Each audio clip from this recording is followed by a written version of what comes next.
Hey, good. Is this thing on? Yeah, okay. Morning, everyone. This is a special meeting, August 24th, 2021, to consider a proposed ballot measure to fund Justice Center and operational improvements in the Sheriff's Office. Are we live streaming or? Okay, thanks. Dallas, if you could provide an invocation, I'd appreciate it.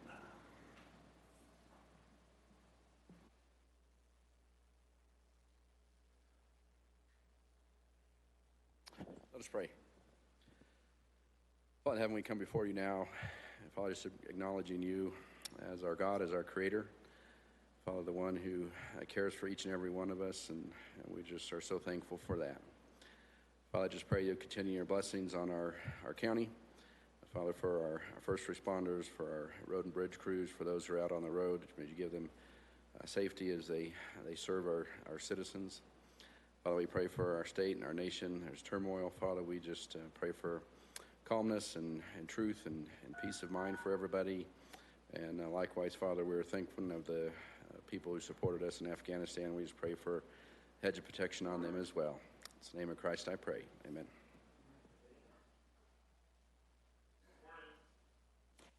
I pledge allegiance to the flag of the United States of America and to the republic for which it stands, one nation, under God, indivisible, with liberty and justice for all.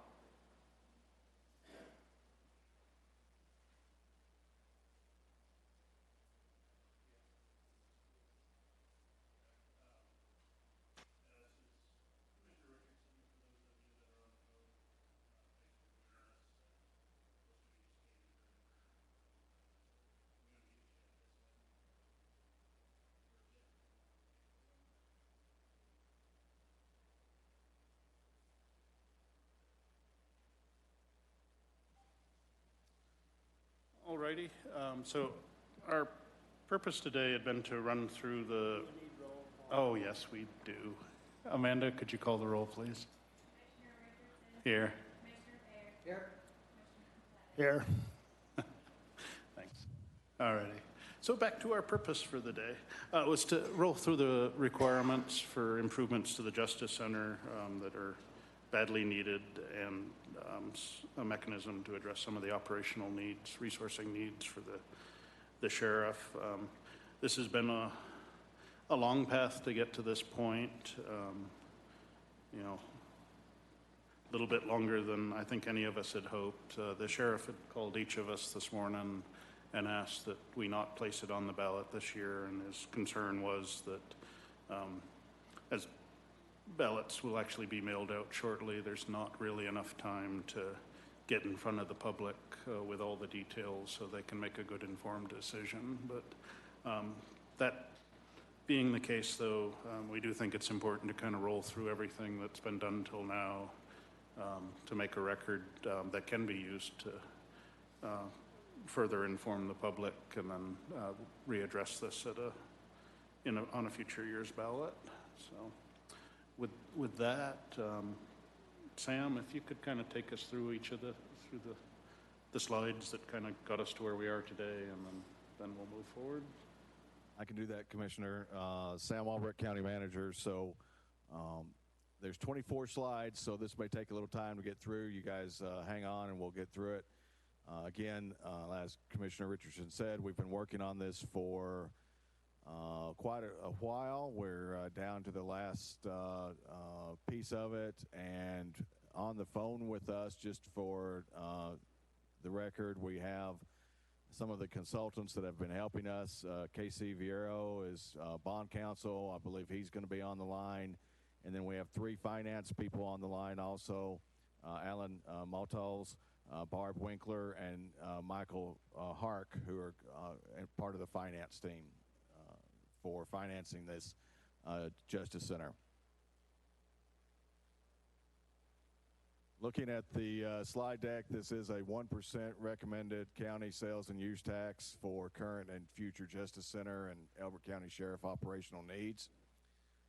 The purpose of the presentation today is for consideration and approval. If we get to that point, a ballot question proposing that Elbert County voters consider approval of an additional 1% sales and use tax to generate funding for urgently needed Justice Center improvements and address shortfalls in operational funding for the Elbert County Sheriff's Office. Quite a lengthy agenda here. There's about, like I said, 24 slides. We'll go over the background a little bit. We'll talk about current facility and operational shortfalls. We'll look at the 2050 requirements and then look at projected costs, funding, the proposed ballot question, contents. We'll look at the potential revenue from a 1% sales and use tax, projected costs for 2022 through 2052, projected funding for 2022 through 2050, look at general fund relief and current allocations, and then proposed ballot question, language, staff recommendation, and next steps. So the current Justice Center was built in 1985. It has a design life of 20 years. That was exceeded in 2005. Many of those facility systems are worn out and failing. We've had 2 studies of the conditions and needs conducted in the past 6 years. And just so everybody knows, the sheriff has a statutory responsibility to operate a jail, and the BOCC has a statutory responsibility to provide a jail and court facilities. We have had additional unfunded state mandates, inflation, and escalating pay and benefits in nearby counties exceed the county's ability to ensure adequate law enforcement within current revenue projections for the next 30 years. County has sought state and federal funding assistance unsuccessfully. We've gone after several different types of money, and each time we get back, no thank you, we can't do that at this point in time. Good luck. The current facility and the operational needs, as you know, just taking a look at this picture, the sheriff's office is down here. The jail is up in this corner. We have IT and the Emergency Operations Center up in this corner, and the courts are here in the middle. The sheriff's admin space is inadequate for current staffing. The jail is over capacity and failing. We just spent $100,000 this year on cell door repairs. We expect that those failing systems to continue to be a burden on the budget. The courts are really too small for large, complex trials, and then there's no space for a large jury pool selection at this point in time. Evidence storage is at capacity. We are renting and buying Connex containers to store evidence in, and that's probably not the best way to do that. The IT and the OEM space is also at capacity in this older facility, and as I mentioned, we're having ever-increasing maintenance costs. The 2050 requirements, this is kind of an overview from what we've heard from a couple of the architectural firms and from the sheriff's office on what is needed over there. We've also talked to the 18th Judicial, so there's another piece of source data on what they're expecting. We need additional administrative space for the sheriff as the department grows with the population. Housing and life support detention staffing for 100 inmates. Our current jail is, if I have the number right, is 36 beds. Is that 32? 32 beds. We also need 2 additional courts. We need a jury selection room and a hearing room and larger courtrooms. Again, I mentioned on the last slide, IT and OEM are maxed out on space. We are trying to get creative with this, putting IT satellite nodes in other places and looking at virtual OEM command center type of functions, but it's pretty tight in those 2 places right now. The coroner facility, currently the coroner operates from a private residence. At some point in time, we may get a new elected coroner that wants a facility not in his backyard, which means that we have a statutory requirement to provide a place for that to go. So that is something that has been identified as an ongoing need for quite a while.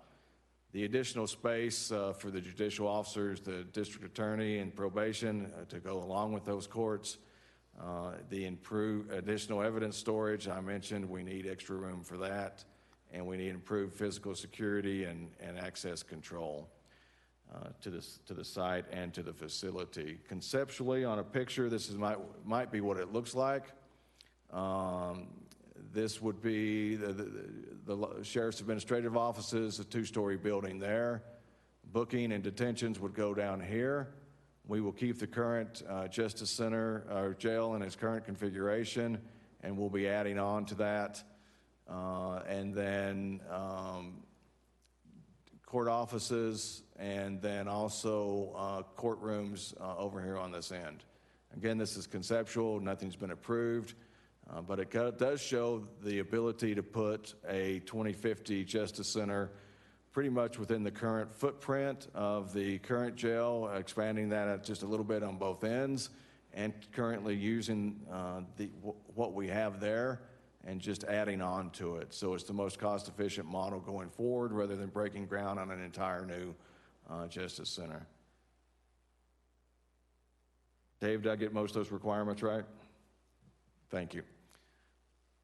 So the projected cost increases to do this, current construction estimates are about $42 million. One of the things that we have to consider moving forward is that we are seeing increasing costs at 4 to 7% per year. The longer we delay this, the more the cost will go up. The existing debt on the current Justice Center is right at $4 million. That is, and that was recently refinanced to lower the payment, and so we're trying to figure out a way with this, since there's already a loan on the Justice Center. Any new measure will have to wrap that loan amount into it unless it can be paid off somehow before the construction starts. Utilities and maintenance estimated at about $380,000 per year, looking at a 3% inflation per year on that. Inmate medical services, about $400,000 per year, and a conservative estimate of a 3% inflation rate on that. Inmate feeding, about $220,000 per year, a 3% inflation calculated for our long-term projections there. And then additional detentions deputies. As we increase the number of inmates in the jail, we're looking at about $640,000. The estimate is 8 extra detentions deputies, total of about $640,000 a year with salaries and benefits. That's the total cost for 8. Annual cost of, you add all that together, is about $3.6 to $4.3 million per, assumes the financing the cost of the of constructions. I will say that the current 32-bed jail is full. I neglected to say that earlier. We are actually housing inmates over in Douglas County.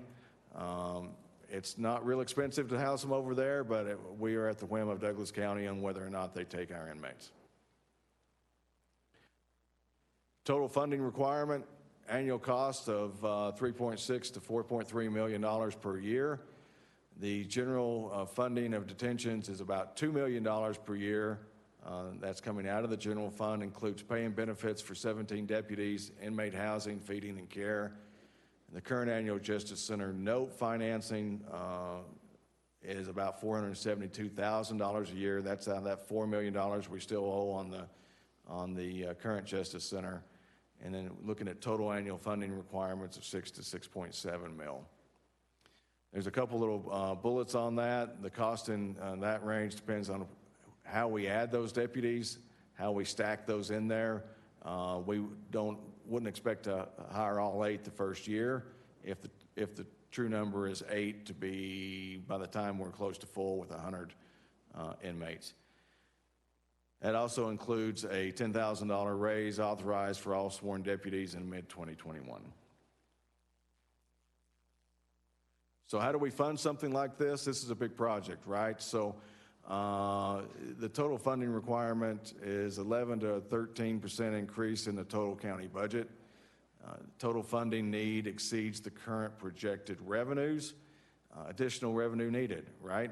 Where we're going to come up with some more money. And that will require voter approval. We looked at several different options. That includes a property tax mill levy increase. We could also look at just a sales tax increase or just a use tax increase.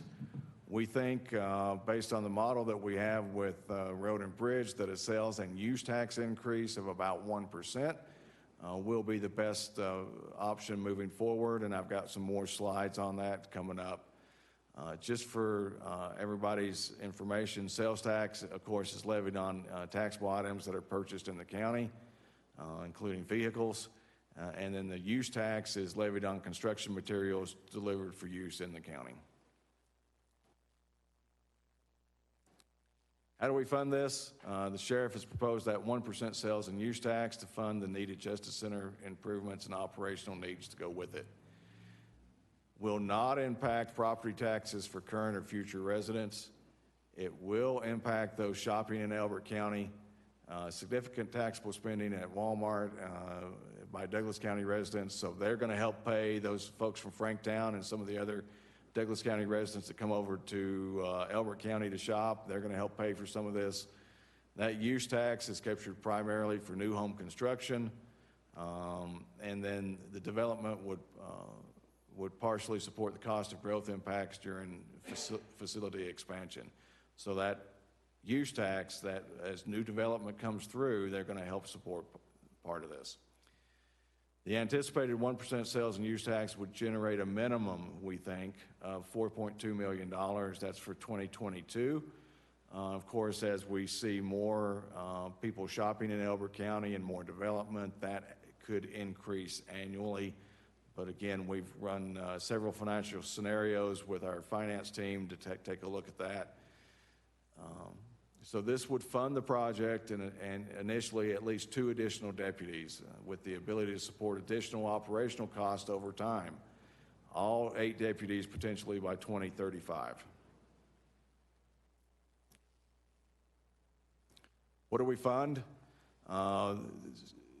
At any time you ask voters to tax themselves, do they want to know exactly what is going to be funded?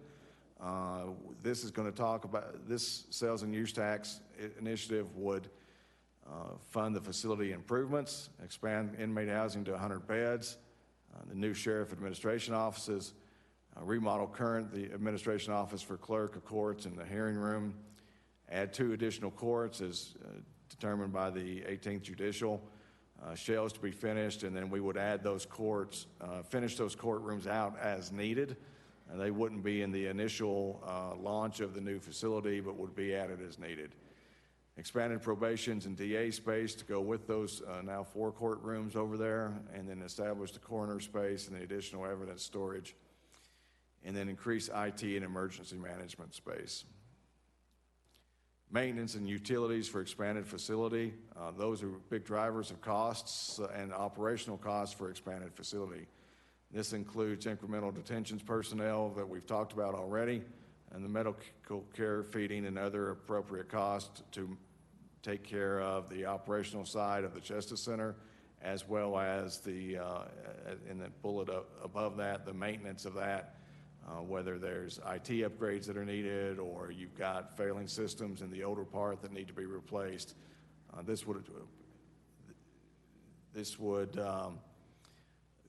The whole purpose behind this 1% sales and use tax, as we have identified it here, is to limit the scope of that to the sales and to the facility capital investments, the maintenance and the operational costs for that, running that facility. We also have to come up with a reserve payment of at least a year and funds to finish those courts, so that kind of ties with what I was mentioning earlier. Why fund it now? We've had at least 3 elected sheriffs that have prioritized the need for a facility expansion and improvements. The construction costs are rising faster than borrowing rates. Money's cheap right now with the increased projected increase in capital construction costs. It's only going to go up. The current growth provides potential for high use tax revenues. Again, those use taxes are coming from development. Reduced risk to the county for lawsuits, state, federal mandates, reliance on Douglas County for excess inmate housing, I've talked a little bit about that. And then it also ties back to the county strategic plan, specifically Goal 4B, which is to develop risk management plans, and 5B, to build and maintain infrastructure that supports current and future anticipated needs. Looking at the source of funds, this is actually a combination of the current general fund contribution and the sales and use tax revenue. The detention department is funded out of general fund, and the Justice Center note is funded out of the general fund. This 1% sales and use tax would take that pressure off the general fund, and so it would allow us to provide more services, we think, out of general fund. Also, the sheriff's office, the patrol side, is also out of that general fund also, as well as most of the other departments in the county. Initially, both sources are needed to fully fund the Justice Center. Depending on the future economic conditions, sales and use tax revenue may fully fund operational needs in the 2035 to 2045 timeframe. Recommended in this ballot language will also be a sunset of 0.5% of that tax once the loan is retired, and then we will retain the 0.5% to continue into the future for continued operational costs. So the allocation of the S&U funds, also in the ballot language, will be a recommendation for a citizen advisory council that includes the county finance director to provide input regarding use during annual budgeting process. That's to make sure those funds are only allocated for voter authorized uses, to ensure adequate reserve funds are accumulated to address potential revenue shortfalls in case of a future recession, to ensure the funds required to complete build out of courtrooms is accumulated prior to need for the final construction of those courtrooms, and then to advise the BOCC regarding use of available funds over and above construction, maintenance, operations of the Justice Center. Again, we don't anticipate excess until 2035 to 2045. And so then there are some big questions in front of us. Do we pay down that debt faster? And do we request voter approval for expanded uses for law enforcement at that point in time? So this is just a graph that I mentioned some of the assumptions that we were talking about, that 2045 number. 3% revenue growth in the general fund and in the sales and use tax, a 3% general cost inflation, a 7% construction cost inflation, a 30-year financing of $46 million at 4%, and then 8 deputies added over time. In 2045, we expect a 1% sales and use tax to cover full construction, maintenance, and operational costs. One of the key parts of this is just where those graphs start to intersect. It's kind of tough to see, but that is pretty far out into the future as we look at that, the revenue versus the total project expenses at that point in time.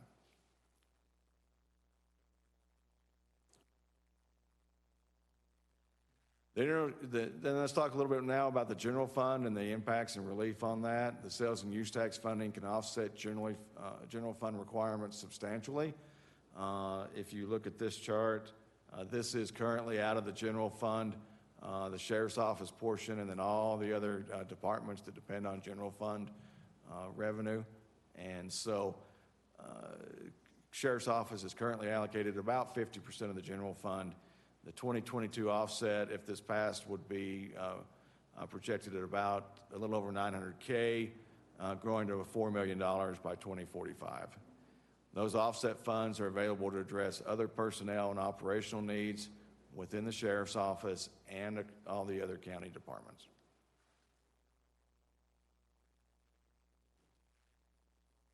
So now we start talking about that proposed ballot language. The Taxpayer Bill of Rights is a state constitutional amendment that requires voter approval. We call it TABOR. Requires voter approval for all new or increased taxes. Tabor requires voter approval for all new debt or debt increases. Tabor requires specific numbers regarding debt amounts, borrowing rates, total debt repayment, and anticipated first-year tax collections to be provided to the voters so they can make an informed decision at the polls. The Tabor ballot question must be presented in all capital letters. And I know it looks like they're shouting at us, but that is the legal requirement for Tabor ballot questions.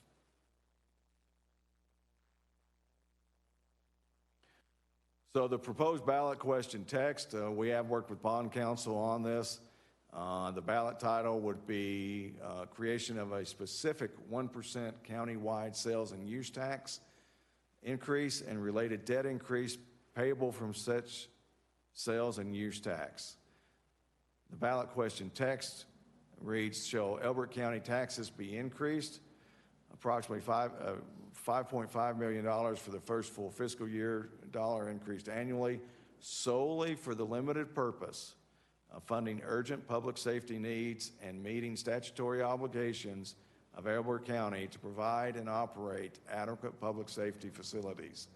Such tax to consist of a countywide sales and use tax increase imposed at a rate of 1%, which represents 1 cent on each dollar purchase, beginning January 1, 2022, with such rate being reduced to 0.5%, 0.5%, once the bonds described below have been repaid in full, or any bonds issued to refund such bonds at a lower interest rate. All revenues generated from the tax, regardless of amount and net of the cost of collection, to be deposited into a separate fund and restricted as to use, in coordination with the Citizen Advisory Council to Elbert County government for the following purposes: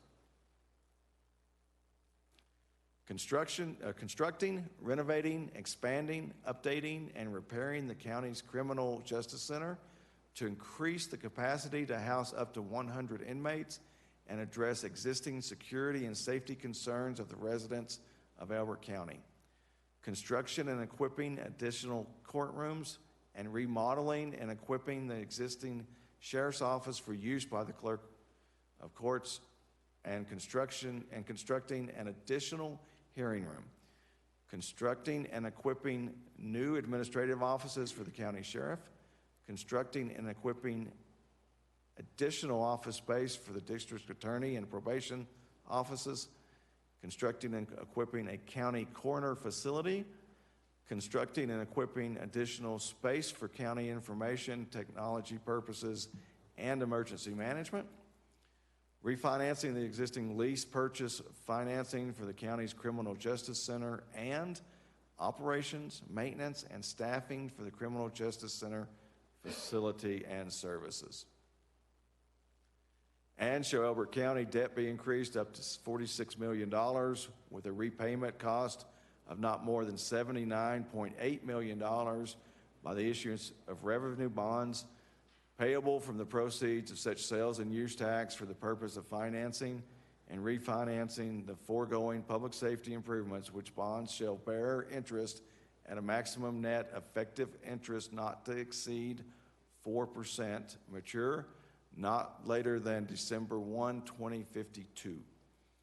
Be subject to redemptions with or without premium, and be issued, dated, and sold at such time or times at such prices at, above, or below par, and in such a manner and containing such other terms not inconsistent herewith as the Elbert County Board of County Commissioners may determine. And shall all tax revenues generated from the sales and use tax increase authorized herein and from any earnings from the investment of such revenues constitute a voter-approved revenue change and an exception to the revenue and spending limits of Article 10, Section 20 of the Colorado Constitution or any other law. Okay, so now we get to the staff recommendation. There is a resolution that goes with that to approve it. Here's where we are with staff recommendation. Staff finds the draft ballot language addresses the Justice Center and the operational funding issues identified by the sheriff. So the ballot language has been approved and drafted by bond counsel. The resolution has been drafted and reviewed by bond counsel and by staff. So we're sure that the language is good. The second bullet up there is staff recommends sheriff and BOCC consider the very short time frame available to engage the voters on this important issue prior to the November election. In a lot of situations, counties sometimes poll the citizens to find out, what are the key elements of the bond question and the ballot issue going forward. We have not done that. We are recommending that we also do that as a consideration. But again, I will keep in mind that, please keep in mind that the increased construction costs are also a factor. So technically, we're good on the resolution and the bond question, and I think, Bart, you would agree with that. If this gets approved today, the clerk and recorder adds the title and question to the ballot. The clerk and recorder prepares the blue book information, accepts the pro and con statements from interested voters, mails those blue book information to all voters, and then per campaign finance statute, once a resolution is approved, no county resources can be used to advocate for this measure, for or against.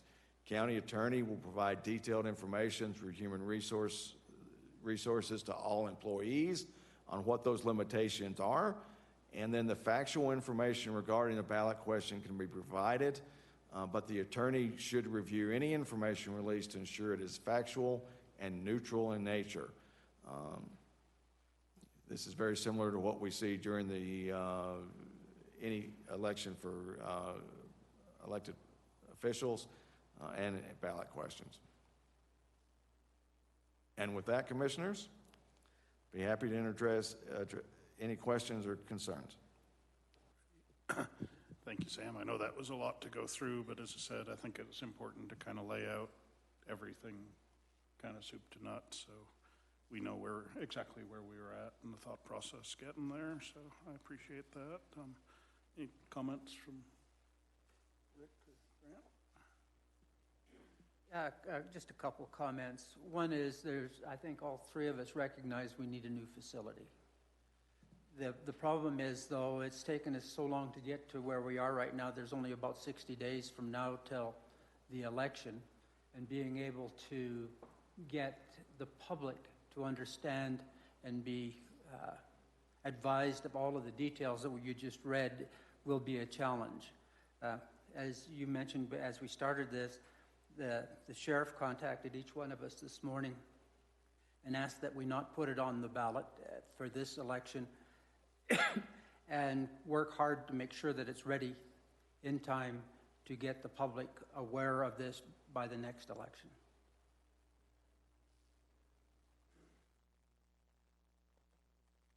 There's been a lot of time and effort put into this, but I think it just proves that we need to make sure that we all try and work together and understand what everybody needs and wants, so that we don't get into the situation we've been sort of with this.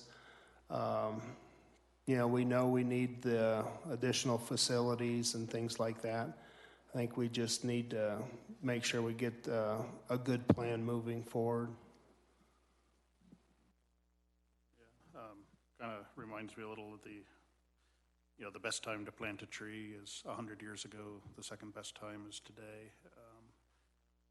We saw earlier that this current facility was really meant to last until 2005. So probably about 2000 was the time when the work should have began on what do you do to expand or replace. But also not to be forgotten in any of this is the real, we've got a requirement to provide an adequate jail for the sheriff to operate. But there was a big operational piece to this as well. The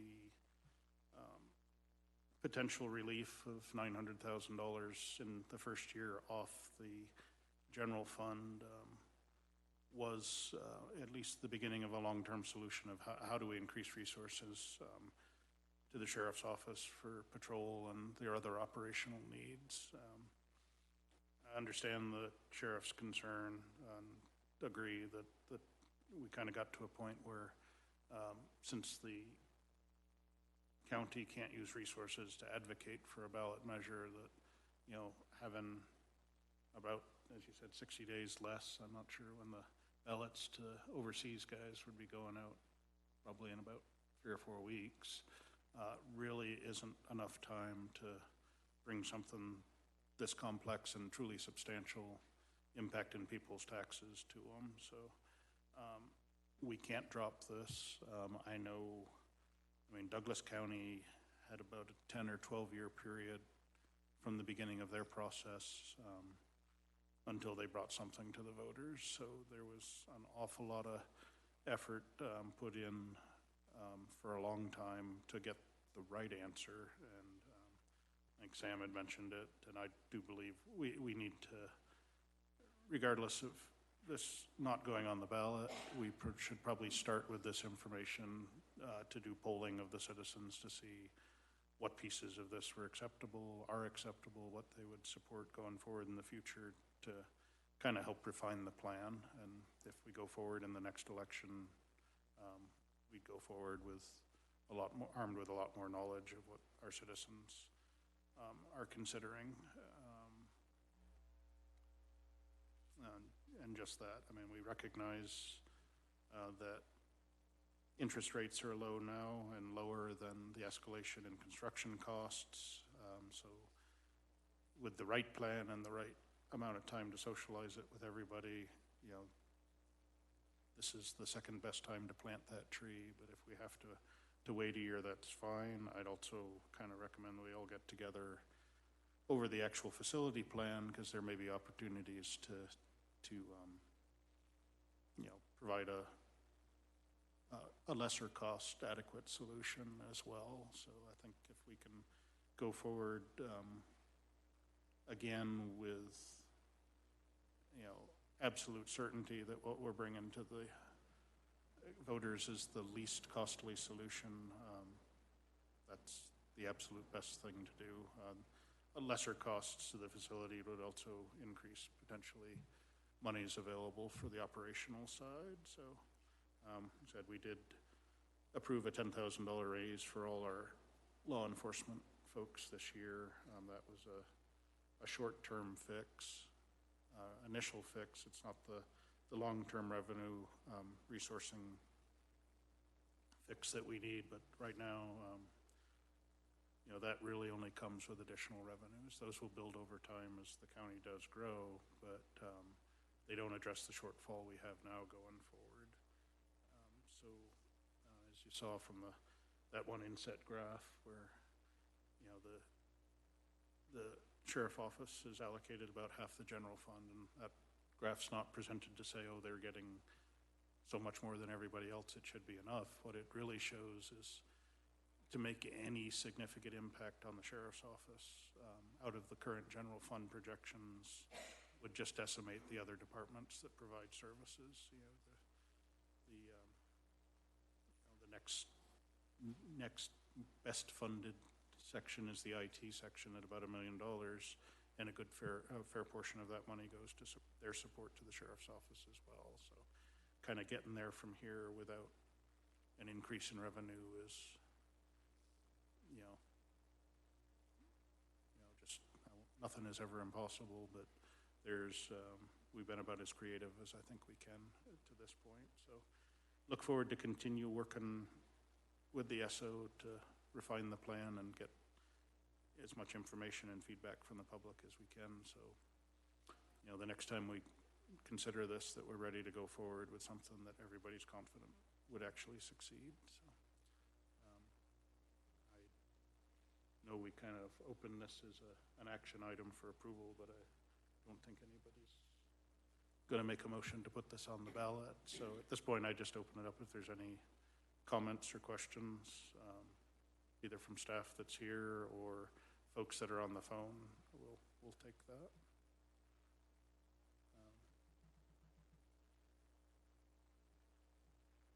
Do we have anything from the folks that had joined us by phone? This this is Mike Hark and Barb Winkler. We agree. We understand and agree with the commissioners. Thank you, Mike. Yeah, Alan Matlows. I think that, taking the time to educate the public is very important. All right. Well, thank you much.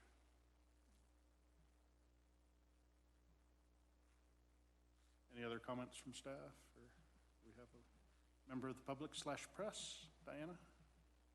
Diana Edstrom, Elbert County Tribune. So working on the assumption that the question might not pass the first time on a ballot, because I know that has been discussed. I guess I'm wondering what is there to lose, or what is the downside to putting it on the ballot this year? It may not pass. We might expect, if that's the case, we've lost another year. We go to 2022, we put it on the ballot, it may pass at that time. But if we wait until 2022 for the first time to put it on the ballot and it doesn't pass, we're into 2023 or beyond. So I understand the sheriff doesn't want to put it on, but I'm just wondering, what would be the downside of putting it on this year? And when is the coroner up for re-election? And if they are, and a new coroner comes in and they don't want to work from home, how is the new coroner facility going to be funded if we don't have a ballot initiative to pay for that facility? Thank you. Any comments?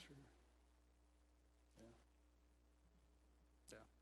No, Diana, I would say that's one I've been struggling with, because we have a responsibility to provide these facilities, but truly the requirements that are brought forward by the sheriff, if he's not comfortable putting them on the ballot at this time, we're not going to shove a solution down on top of that. I think coming up with something that everybody internally can support at the right time is the way to go forward. The current coroner and spouse have kind of traded off for almost 30 years, I think, as our coroner. The current coroner's term runs through 22.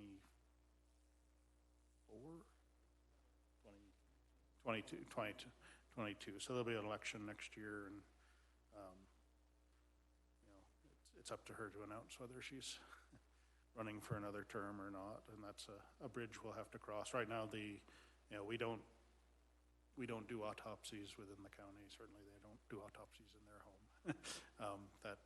Primarily those, when one's required, we contract with really the largest counties have those autopsy suites and medical examiners. We've been looking at this for 4 years now.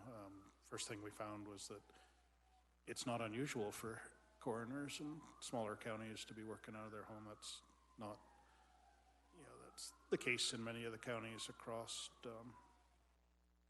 the state. So, if push comes to shove, we can look at renting space or coordinating, contracting with a neighboring county. We want a permanent solution, obviously, but it's going to have to be one that's sustainable. Yeah, just a quick comment is that I was thinking just like your question is until this morning when I talked to the sheriff. And if the sheriff doesn't have his team ready to go to the public, and it would be very, very difficult for them to put it together within 10 days. So we have to look at reality, and the reality is that we still need to do some more work on getting the project plan, and I should insert the word implementable plan put in place, and then what I'm hoping, and reality and sometimes hoping don't coincide, but I'm hoping by the middle of March we have a solid plan, which the sheriff, which will be the main people that are selling it. Now, if you'll remember from the slides, the sheriff won't be able to go out himself and sell it. All he can do is say facts. The three of us cannot be part of the sales team. And so we've got to put a sales team together. We've got to have an implementable plan in place, and we've got to have a plan that the public will generally see as positive. The only thing I'd say is we don't want to get to the point where people are saying we don't support the sheriff and there's a divide between us and the sheriff's office and have that going out in the community, because that's not going to help anybody. So we need to just find a plan that we can all move forward. Yeah, I'd just end with this comment, and, you know, it's kind of one of the first bullets on the background is, you know, Tim and the two sheriffs that preceded him have recognized and brought forward needs for the sheriff's office, and certainly the Justice Center specifically.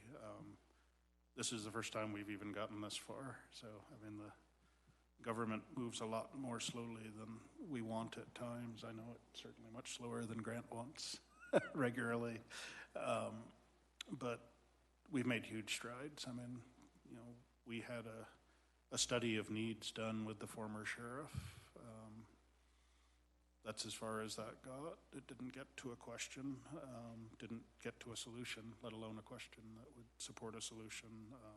Can't really speak too much in detail to Sheriff Francis's time, though I know there was an awful lot of work done, and that was kind of the time frame when, you know, what is the sheriff's office, where are the courts?